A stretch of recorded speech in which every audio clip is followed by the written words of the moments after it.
Welcome to waves media. MRO ఆర్డీఓకు వినతి పత్రం అందించిన డ్రైవర్ల సంఘం. RTC united workers union Kakinada RTC bus stand వద్ద గల యూనియన్ ఆఫీస్ వద్ద గత 55 రోజులుగా దీక్ష చేస్తున్నప్పటికీ ప్రభుత్వం నుండి కానీ అధికారుల నుండి కానీ ఎటువంటి స్పందన లేకపోవడంతో రాష్ట్ర వ్యాప్తంగా ఎంఆర్ఓలకు ఆర్డీఓలకు వినతి పత్రం ఇవ్వడం జరుగుతుందని, అందులో భాగంగా నేడు కాకినాడలో కూడా వినతి పత్రం ఇచ్చామని ఎంఆర్ఓ ఆర్డీఓ గారు సానుకూలంగా స్పందించారని పిఎల్ రాజు తెలియజేశారు.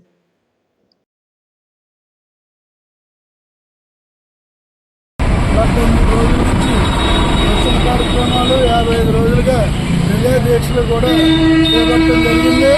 మరి జిల్లాలో కానీ అలాగే రాష్ట్రంలో గౌరవ ఎండీ గారికి ఇచ్చిన మెమోరాండంలో సమస్యలు కానీ పరిష్కరించాలని, మరి ఈ సమస్యలు పరిష్కార దిశగా ఈరోజు రాష్ట్ర కమిటీ నిర్ణయం భాగంగా మరి 5వ విడత కార్యక్రమంగా మరి స్థానిక డిపోల్లో గౌరవ ఎంఆర్ఓలని అలాగే ఆర్డీఓలని కూడా కలిసి మరి రాష్ట్ర వ్యాప్తంగా ఉద్యోగులు ఎదుర్కొన్న సమస్యలు పరిష్కార దిశగా మరి మెమోరాండాలు ఇచ్చి వారి ద్వారా ప్రభుత్వానికి తెలియజేసి సమస్యలు పరిష్కరించడంలో వారి సహాయ సహకారాలు అందించాల్సిందిగా మరి ఈరోజు మరి జిల్లా కమిటీగా అలాగే డిపో కమిటీగా మరి తోటి యునైటెడ్ వర్కర్స్ యూనియన్గా కూడా వెళ్ళి వాళ్ళని కోరటం జరిగింది. 73 రోజుల మట్టించి ఎర్ర బ్యాడ్జీలతో నిరసన కార్యక్రమము, అలాగే కాకినాడ డిపోలో 55 రోజులు మట్టించి నిరాహార దీక్ష కొనసాగుతుంది.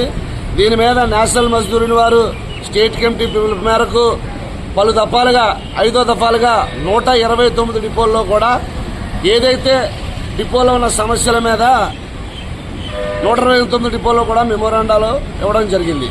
దానిలో భాగంగా కాకినాడలో కూడా మెమోరాండాలో కూడా ఎంఆర్ఓ గారికి అలాగే ఆర్డీఓ గారికి కూడా ఇవ్వడం జరిగింది. కాకినాడలో జరుగుతున్న డివైడింగ్ పాలసీ వల్ల కార్మికులు తీవ్రమైన ఇబ్బంది గురవుతున్నారని మేము మీడియా ద్వారాగా ప్రభుత్వానికి అలాగే ప్రభుత్వ అధికారులకి మేము తెలియజేస్తున్నాం.